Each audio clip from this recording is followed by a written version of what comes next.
Hi everyone. So today's lab is going to be on core stability, postural control, and balance. And the first section of today's lab is going to focus on the core. So when we define the core, right, we can think about the core in a few different ways, especially depending on the source that you're using. Your Prentice text defines the core as the muscles that connect to the lumbopelvic hip complex and the synergistic actions and functions of those muscles in order to create functional movement and stability. Okay. So when you think of the lumbopelvic hip complex, right, we break that down and we think of the lumbar spine, right, and then our pelvis and hips. So when the lumbopelvic hip complex is defined and we think about muscles that attach to those things, we're thinking about muscles that attach to the lumbar spine and that also have attachments anywhere on the pelvis, right? So anywhere on the ilium, ischium, or pubis. And the Prentice text defines that as 29 muscles, okay, 29 muscles that attach to the lumbopelvic hip complex. And there's a chart, or there's a picture in your textbook, I think it's picture 5-1, that lists the main muscles that are included in those 29, okay? If you count those muscles, there's 19. The muscles that are not included are the P-go-go-Q muscles, okay, of the deep gluteal muscles, and then also the adductor muscles of the inner thigh, all right? I would also argue that there are more than 29 muscles that attach to the lumbopelvic hip complex. This particular text does not specifically go into the pelvic floor. All right, but the pelvic floor is composed of several different muscles that kind of act as almost like a sling at the bottom of your pelvis, right? If you take a pelvis, and I wish I had one, but I forgot to bring my pelvis home when I cleaned out my office to go to remote instruction, right? But you take a pelvis and you kind of flip it so you're looking at the inferior aspect of it, right? And it's circular. So all the muscles that fill in that circular area are muscles that make up the pelvic floor, right? And those are also very important to the function of our core, right? So then when we think about what our core really is, I like to think of the core as like a four-sided box, okay? There's an anterior aspect, a posterior aspect, a superior, and an inferior aspect. Okay, the anterior aspect is the muscles of your abdomen, okay, your abdominal muscles. Posterior aspect are the muscles of your lumbar spine. Superiorly is your diaphragm, and then inferiorly is your pelvic floor. All right, and when all of those muscles are acting synergistically together, the stability and controlled movement of the trunk that's created, the trunk and pelvis, then allows for much more functional and efficient movement from the extremities, right? So when we're establishing a core rehabilitation program, right? And also keep in mind that a core rehabilitation program might not be because someone was diagnosed with some kind of injury to the core, right? Usually it's actually, we're doing a core rehabilitation program because we've identified some kind of inefficiency in the core as contributing in some way to either a risk factor that someone has to predispose them to injury, or, you know, we've identified that we're rehabbing one of their extremities or multiple extremities, and the core plays such a significant role in the functional activity, functional movement of the extremities, that it's very important to include in most rehab programs anyway, okay? But when you're starting out with core rehabilitation with a patient or with a client, or just incorporating it even into, say, you know, a strength and conditioning program, what I found is that many patients and clients don't necessarily have the awareness of their core and of the positioning of their pelvis, of their spine, in order to be able to progress efficiently through the rest of the program. So the first thing that we need to do is educate our patients on how to establish a position called lumbopelvic neutral, okay? Your textbook talks about the drawing in maneuver, all right, which is part of finding that lumbopelvic neutral as well. You'll also find that your textbook puts a lot of emphasis on the transverse abdominis, okay, which is part of our anterior core, and then also the multifidus, which is the deep spinal, our deep spinal muscles that's part of our posterior core, okay? Both of those muscles are critical for stability, all right? They're mainly stabilizers, they're not primary movers, all right? So both of those muscles are critical for stability, which is why there's so much emphasis on them in regard when we assess the functionality of somebody's core, right? It's also super common that people will have issues with neuromuscular control of the transverse abdominis and of the multifidus. So very often as a clinician, we need to backtrack and really target on those muscles and kind of teach people how to consciously be aware of activating those muscles and make sure that they're turning on appropriately so that the rest of our core is able to function efficiently as well. All right, so finding that lumbopelvic neutral position, right, and coaching someone on how to do so. So you're going to have your patient lie down on their back, right, with their hips flexed to somewhere around 45 degrees, right, knees bent on the floor, okay? And just take a moment to just feel the position of your pelvis and your spine on the floor beneath you, okay? You should notice that you can feel your sacrum, right, putting some pressure on the floor. And then there's a little bit of a gap or a little bit of pressure release or decreased pressure as your lumbar spine curves anteriorly, all right, or makes that concave anterior curvature. Some landmarks to be aware of as well. So if you're doing this yourself, you can palpate your ASIS, your anterior superior iliac spine, okay, which is the most anterior portion of your pelvis. Okay, palpate your ASIS, all right, that's going to be an important one to be aware of.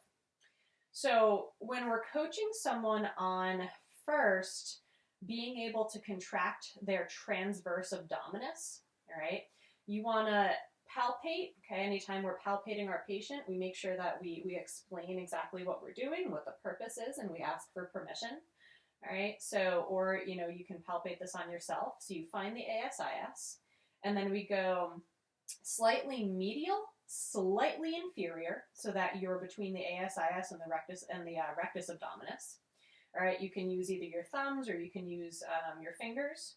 Right, we're going to put a little bit of light pressure there just so that you can feel below the depth of the most superficial skin, right, or most superficial layers. And then what you're going to do is you're going to instruct your patient, or you yourself are going to do the motion of drawing your belly button towards your spine gently, but without changing your breathing, okay? Draw your belly button towards your spine without your breath being used to help.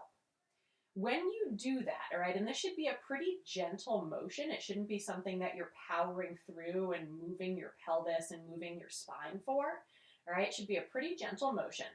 And what you should feel underneath your fingers is you should feel your musculature, your abdominal musculature become taut transversely, all right, so transversely across. You should not feel your musculature rise up, all right? If you feel your musculature rise up into your fingers, that's because you're activating your obliques, all right, specifically your internal obliques.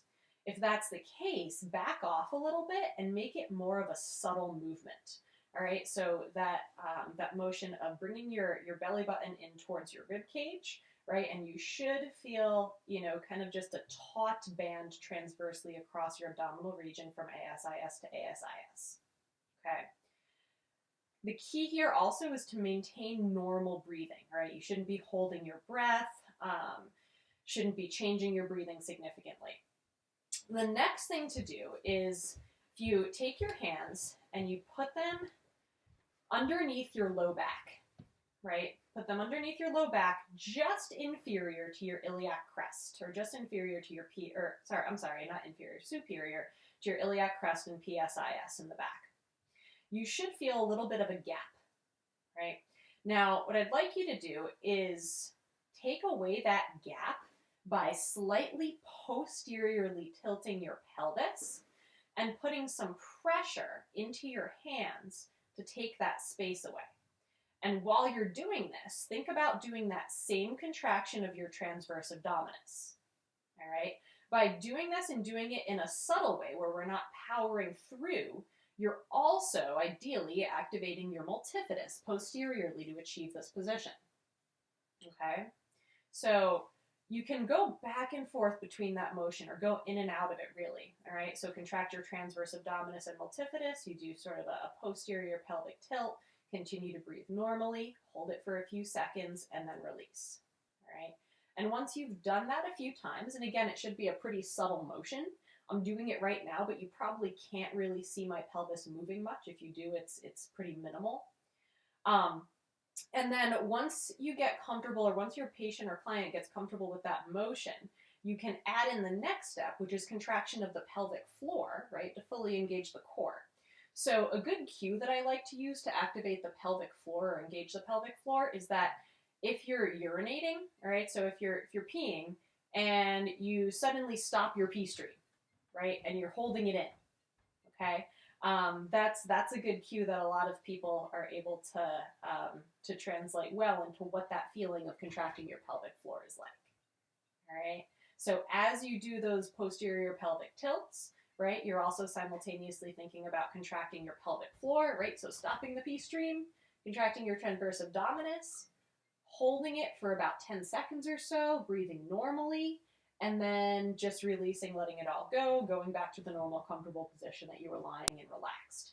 All right, and then just repeat that over and over. And that's a really good way to get a patient used to what we refer to as lumbopelvic neutral, which is really the base of the rest of the progression of the core rehabilitation program that you'll take a patient through.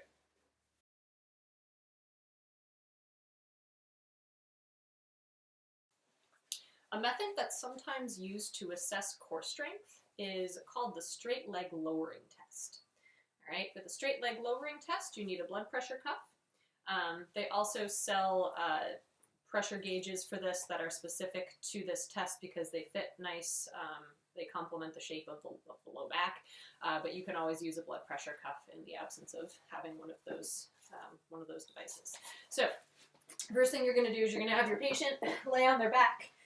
Same position that we were laying in before when we were learning to activate our core and establishing lumbopelvic neutral. We're going to take the blood pressure cuff and position the part that inflates underneath our lumbar spine, centered at approximately the level of L4, L5. All right. I'm going to make sure that we can read the pressure. Right, and if you're doing this with a patient, you would be the one that's reading the pressure and controlling the inflation of the cuff. So you're going to inflate the cuff from this relaxed position. You're going to inflate it to 40. All right. Then you're going to raise your legs so that your hips are flexed to 90 degrees and that your knees are straight. And from this position, you're going to have the patient contract their core like they were when they were doing that drawing in core contraction maneuver earlier. So they're going to contract their core, right? So they're pressing their lumbar spine into the floor. And you're going to look at the pressure reading on the gauge. So here, for me, the pressure reading on the gauge is 80. My goal is to lower my legs towards the floor and maintain that pressure reading at 80 for as long as I can, okay? So I'm going to lower my legs, maintain that pressure reading, and whenever the needle drops below 80, that's where the test stops. Okay, needle drops below 80, and we take a goniometer and measure the hip flexion angle of your patient's hips. All right, you measure the flexion angle of your patient's hips when the needle drops below whatever the pressure was established when they went into that core contraction lumbopelvic neutral position. Okay, and whatever that flexion angle is of their hips corresponds with essentially an assessment of core strength. So if their hip flexion angle was between 90 and 45 degrees, that's considered fair core strength. If it's between 45 and 15 degrees, that's considered good core strength. And if it's lower than 15 degrees, meaning that their legs got almost to the floor, that's considered excellent core strength.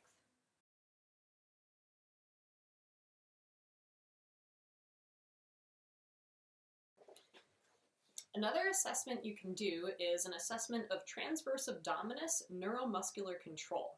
All right, so this assessment also involves a blood pressure cuff. Ta-da! I already had got mine set up so that I didn't have to spend time, getting it to where it needed to be inflated on the recording. But this assessment we do in a prone position.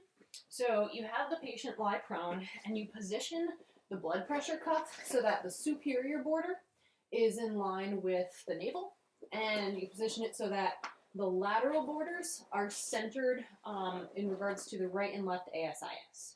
Okay, you then have the patient relax, and you inflate the cuff to 70. All right, mine deflated a little bit, so I'm just going to add some air. With it inflated at 70, you have the patient just get comfortable to what the cuff feels like by having them just take a few deep breaths in and out. All right, so just from this position, just have them breathe normally in and out, get used to what it feels like having the pressure cuff inflated under their abdomen. And then what you want to ask them to do is have them replicate that drawing in maneuver that they did, that we were talking about previously when establishing lumbopelvic neutral. Want to have them replicate that drawing in maneuver. And when they do that, it should relieve approximately 4 to 10 millimeters of mercury of pressure off the cuff. Okay, so I should bring my pressure down to around somewhere between 56 and 60.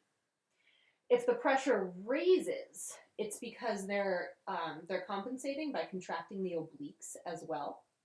All right, so they should be able to control the contraction of the transverse abdominis to get a pressure reduction between 4 and 10, okay?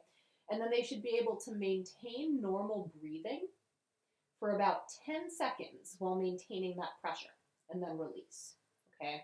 And again, this is not necessarily a strength exercise, but this is an exercise for neuromuscular control, right? So training that neurological pathway between our nervous system and our transverse abdominis to get it to activate and turn on appropriately, all right? So that is the exercise for neuromuscular control of the transverse abdominis.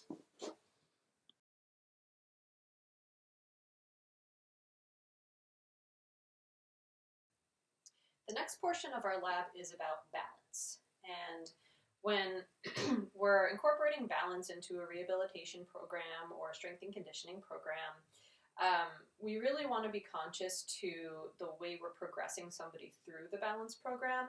So there's a similar principle to when we're doing a core program with someone as when we're doing a balance program, is that you never want to progress somebody to a more advanced level before you know that they are competent and efficient at the lowest level, and everything in between, before they move up. So even if you have somebody who's an elite athlete and you might assume that they probably have really, really great core stability and they probably have really great balance, so you might want to you don't want to insult them, so you start them at a higher, more advanced level for core training and for balance, but then you find out that, they're really struggling. So no matter who your patient is, you always start them at the most basic level. Okay, so for balance training, our 3 phases are static, semi-dynamic, and dynamic. Static balance, or phase 1, is really a single or double leg stance where the goal is for the body to remain still. Okay, so either double leg stance, both legs on the ground, single leg stance, one leg, and just maintain as still of a stature as possible. Okay. The second phase, semi-dynamic balance, involves being either in a single leg or a double leg stance, but moving the body, all right? So for this, the feet stay fixed, but the body moves in some controlled fashion, all right? So I might do squats, okay? Single leg, I might do squats again. I might do trunk rotations, all right? That's called semi-dynamic because our feet are fixed, but our body's moving in a controlled way.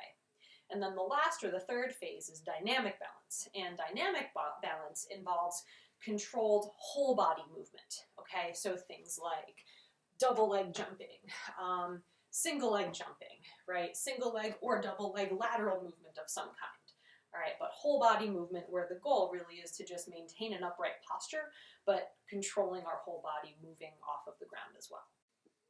When we're taking somebody through a balance progression, there's a couple of variables that we should be aware of that we have control over in order to change, manipulate, add variety to, progress the patient through this balance program, ensuring that, we're considering all different types of stimuli, all different types of surfaces, and we're making the program, as inclusive as we're able to. So the first variable is stance, okay? So there's a couple different stances that your patient might have. So you can have them in a double leg stance. You can have them in a single leg stance. You can have them in a tandem stance where they are directly touching heel to toe. Well, mine apparently isn't very good. And you can have them in a staggered stance, all right, with one foot in front of the other, or one foot, staggered behind but not touching. The second variable is surface. So you can have either a stable surface or an unstable surface. All right, if you're just standing on the hard floor, that's a stable surface. If you add in an unstable surface like an Airex pad, or I'm using a pillow, right, that's an unstable surface. The focus. So what are the patient's or the client's eyes doing? Are they open or are they closed? If they're open, are they focusing on one fixed target, or are they moving and tracking something? Okay. The body task. So what's the task of the person's body? Is it to remain still? Is it to move the body in response to some kind of fixed target, right? So am I moving my body around a fixed cone or a series of fixed cones or something on the floor? Or am I moving my body in response to a moving target? So am I trying to catch something or trying to receive a ball? Something like that. And then lastly, what are the stimuli that are involved, the external stimuli? So that can be balls, sticks, things that are specific to somebody's sport. That can be some kind of functional movement like throwing, catching, kicking, dribbling. All right, it can also be perturbation. So perturbation is when, you have somebody standing on stable or unstable surface, and you come over to your patient or client and you start to just start to stress their body, right? You start pushing their body in different directions, so they have to respond to the different stresses that you're manually placing on their body. All right, so those are the different factors that we take into account when we're developing a balanced progression program. You saw or probably noticed in your textbook chapter that there's a number of different exercises that we can place into one of those 3 progressive levels. So your job with your lab assignment, with the video portion of your lab assignment, is to be creative with those, right? It's to choose a sport and then come up with 3 to 4 balance exercises for each phase and make them as specific to your sport as possible, all right? And I challenge you to be extra creative, right? Extra creativity is key. Get some brownie points there, all right? Because remember, anytime you're making a rehabilitation program for a patient, you want it to be fun, right? You wouldn't want to come to your rehab session if it was boring, if all you were going to be doing was, standing around, not using anything that's specific to your sport, right? So make it fun, make it challenging, get creative with these things. Incorporate the other people that are in your household, have fun with it.